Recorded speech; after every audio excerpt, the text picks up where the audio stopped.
Então, assim como você, eu não deveria ter vindo pro período noturno, mas eu estava cansado de não fazer nada. Então achei que eu tinha que pelo menos tentar fazer alguma coisa. O trabalho era aqui, na pizzaria Fred Fazbear, e eu teria que cuidar dos animatronics que neste lugar andam pelos corredores. É um pouco estranho, eu sei, mas tem um bom motivo e eu vou falar disso daqui a pouco. O trabalho na sala de segurança é só ficar sentado lá e não fazer merda nenhuma. Mas não é tão fácil assim. Você sabe, a pizzaria Fred Fazbear é conhecida por seus animatronics. Eles dançam no palco e animam as crianças. É um lugar bem popular, ainda mais para as festas de aniversários. Mas para nós, seguranças noturnos, não se tratam de proteger o lugar de pessoas que possam entrar à noite. Na verdade, se alguém realmente entrasse, provavelmente ajudaria você naquele lugar. O verdadeiro trabalho é vigiar os robôs, olhá-los andar pelos corredores e pelo menos tentar sobreviver. Durante meu tempo aqui, eu rapidamente aprendi minha primeira lição. Nunca deixe os animatronics se entediarem. Mas isso não é tudo, não. Tem muito mais por trás, pois, olhando bem, sempre quis saber por que essas coisas vagam por aí. Eu tinha tantas perguntas. Eles são assombrados? São programados para fazer essas coisas? Coisas doentias. Este lugar já está aberto há um bom tempo. Meu tempo aqui é uma gota d'água no oceano de loucuras e mentiras que esse lugar já passou. Antes de um certo incidente, os robôs eram desligados todas as noites depois dos shows. Era um tempo mais inocentes, quando os guardas de segurança eram testados e treinados para realmente proteger o lugar, trabalhando para impedirem roubos ou vandalismo. Olhando pelos antigos registros, tem vários relatos dos animatronics agindo diferentes. Tinha um relatório de manutenção onde, em uma noite, um dos robôs, Bonnie eu acho, ficou parado lá, piscando sem parar. Quando investigaram, não encontraram nada de errado. Em outra ocasião, os pescoços dos dois robôs reativaram e tiveram espasmos repetidamente. Depois de 2 horas disso, os pescoços dos dois estalaram e os 2 Autobots olharam juntos para a câmera, como se estivessem observando. Toda vez que checavam as câmeras depois desses momentos, lá estavam eles, encarando. Algumas vezes, inclinando a cabeça para o lado como se estivessem prestando atenção. Depois deles terem ido para a manutenção, nada de errado foi encontrado. Mesmo antes, quando eram deixados sozinhos, eles iriam fazer algo. Uma vez o rapaz da manutenção estava cuidando da junta dos robôs quando a cabeça de um deles virou e fechou a boca, quase arrancando os dedos do pobre mecânico. Falaram que era um defeito, culpando os servidores. Mas as pessoas por trás disso tudo sabiam o que realmente estava acontecendo. Então, o novo procedimento foi implementado para evitar isso. O responsável pela manutenção foi instruído para configurar os Autobots para vagarem pelo prédio. Falaram que era para impedir que os funcionários desligassem quando fechassem, para que não deixassem-os parados. Pelo que sabemos, não é difícil acreditar que aquilo era só mais uma desculpa. Parecia que a gangue de robôs não gostavam de ser trancados todas as noites, sabendo que era a hora que eles podiam, brincar. Os seguranças tinham uma nova tarefa: ficar de olho nos robôs e cuidar para que eles não causassem nenhum problema. Os robôs iriam andar por aí, ficar parados em lugares estranhos, moveriam algumas coisas. Isso continuou por alguns dias, mas a cada dia eles pareciam mais agitados. O segurança da época só achou estranho, mas, analisando bem, é fácil ver o que estava acontecendo. Eles estavam se entediando. Um dia a equipe da manhã entrou e encontrou uma loucura.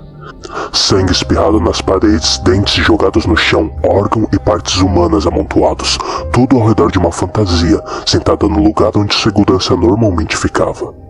O mistério do que aconteceu não durou muito. Depois que a máscara da fantasia foi levantada, mostrando o que restava do guarda, precisavam de um novo segurança.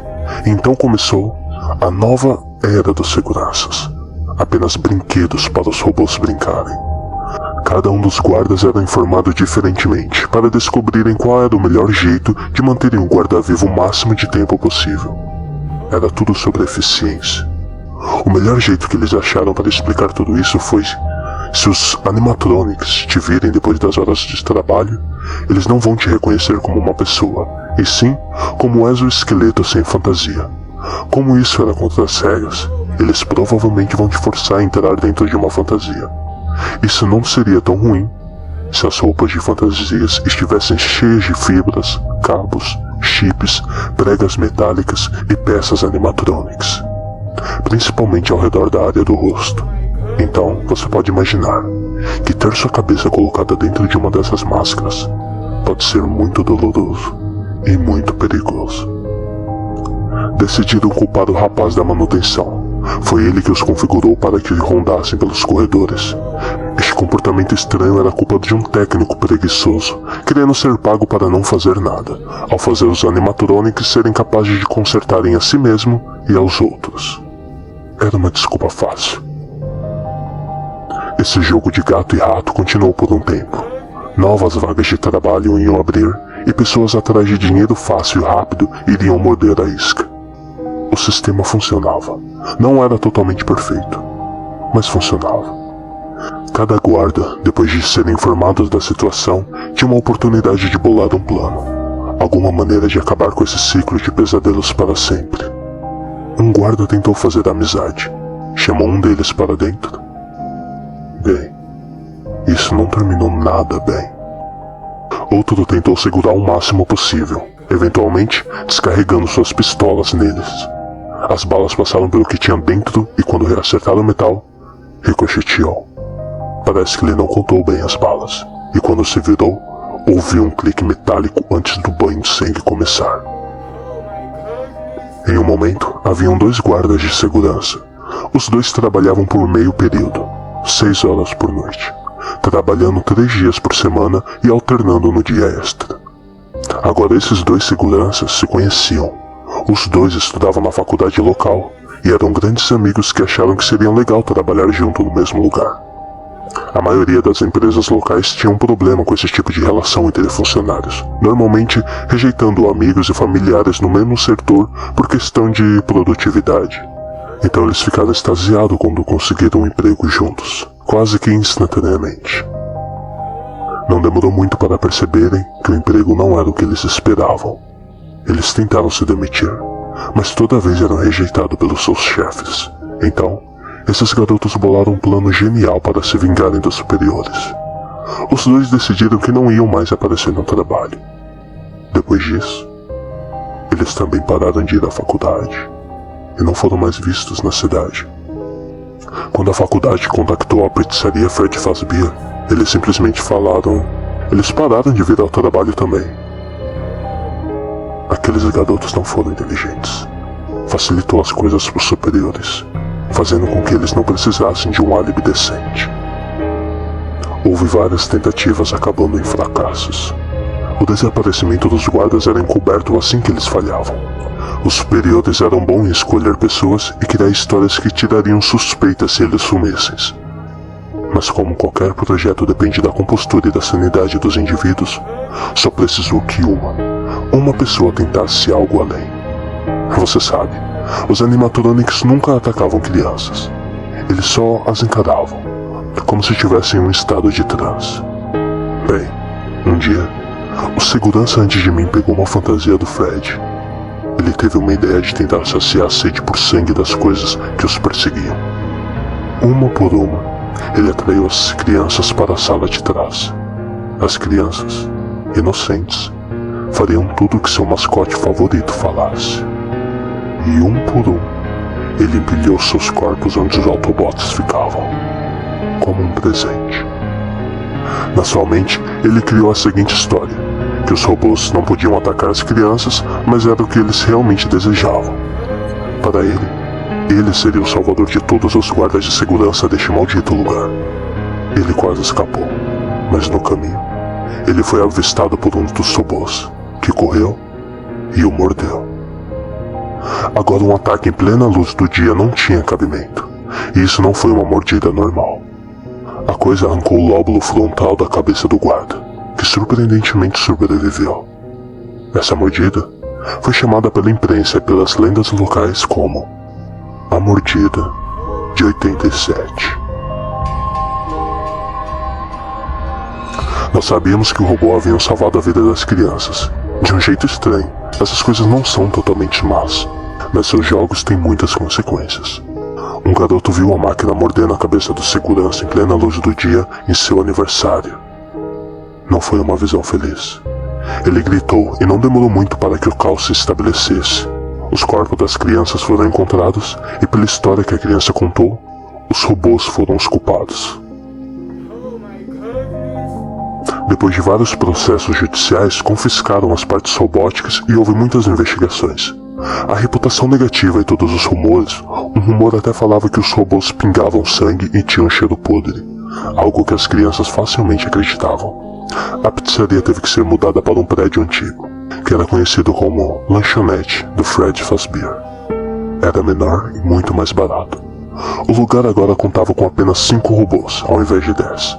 Tinha portas de metal e luzes, mas o gerador de energia era limitado.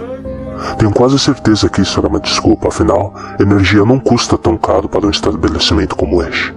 É fácil ver que isso foi feito de propósito pelos superiores para o entretenimento dos robôs. Afinal, seria muito mais fácil se você pudesse deixar as portas trancadas a noite toda. Mas agora, neste novo lugar, parece que é a minha vez. Sou inteligente o suficiente para saber que não posso simplesmente sair. Não sei se seriam os robôs ou os superiores que iriam atrás de mim, mas sei que alguém, ou algo, iria. Pelo tempo que eu estou aqui, aprendi como os robôs agem. Eles começam com coisas simples. Alguns movimentos aqui e ali tentaram te pegar, mas não tão rápido no começo. Isso é tudo um jogo para eles. Sempre foi. Eles começaram a tornar as coisas mais e mais difíceis. Um vai te distrair enquanto o outro tenta se esgueirar até você. Trocarão de lugares e algumas vezes até mexerão com as câmeras e portas. Eles são espertos. E não me faça falar do Fox. A questão é que não sei quanto tempo eu vou durar aqui, então preciso agir rápido. A minha sorte é que tive tempo para pensar e tenho um plano. Coloquei um anúncio no jornal sobre um trabalho fácil e rápido, de apenas 5 noites. Não vou pagar muito, mas é o que posso pagar enquanto vou dar um jeito de fugir e sobreviver. Isso também é um teste. Os superiores não devem se importar enquanto eles, aqueles robôs, estiverem satisfeitos. Isso também vai lhes dar mais brinquedos para brincar, ao invés de arriscar que eles se entendiem com uma só pessoa. Não tenho muitos equipamentos aqui. Muitos deles foram estocados ou foram confiscados nos processos judiciais, mas tem um telefone que pode gravar mensagem. Cada dia eu vou ligar e deixar uma nova mensagem para cada dia correspondente. E eles poderão ouvir as gravações cada dia antes de começarem o trabalho. Darei algumas instruções sobre o equipamento e alguns detalhes. Tudo o que tem que fazer é trabalhar por mais 5 noites. Agora, por que eu estou falando tudo isso? Bem, a questão é que você não deveria estar ouvindo isso. Mas se você sobreviveu todas as noites e foi contratado em um período integral, significa que eu falhei. E agora é a sua vez. Já te dei bastante informações para você trabalhar. Mais do que eles me deram. Informações que me tomaram muito tempo para descobrir. Tempo que eu queria ter de volta. Você já deve ter uma boa noção do que pode ou não funcionar. E se eu realmente falhei, realmente espero que você tenha muito mais sucesso do que eu. Me desculpe por ter te colocado nisso. E boa sorte.